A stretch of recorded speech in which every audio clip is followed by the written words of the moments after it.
That's where it gets kind of confusing, right? That's okay. If we do number 15,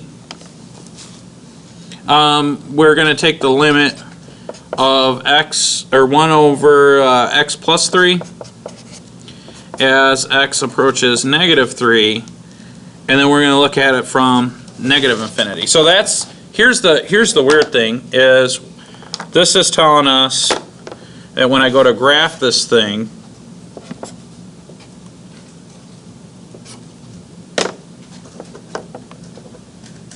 we're going to look at it from negative infinity. So that means that we're going to come from left to right. We're going to look at it from the left-hand side.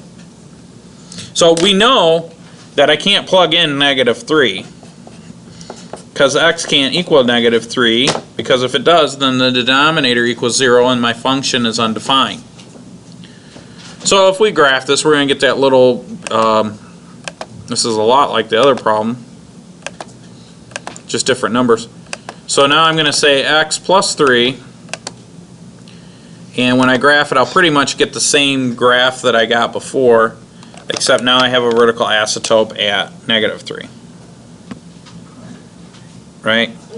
So here's the thing, this little negative sign here is telling us to look at the value of y coming from left to right.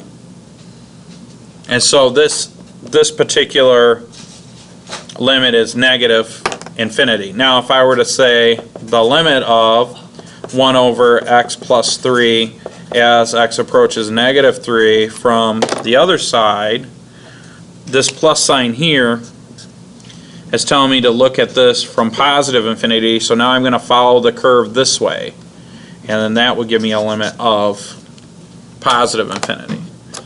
Well, the limit as x approaches negative 3 of this function does not exist because this one doesn't equal this one. They're not approaching the same value.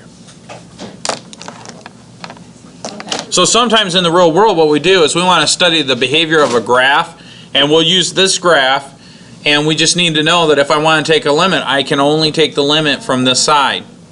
Right? I mean, this data, this value is important. It's blowing up towards infinity, but I know I can only look at it from this side. And the same thing here. This value, this data is important, but I can only look at it from this side. So there are examples in the real world where you have a behavior like this, or maybe this function fits the data perfectly, but I only want to look at this side of the data, or I only want to look at this side of the data. Does that make sense? Yeah. Okay. And so, Thank you. Yep. Could you, perchance, just like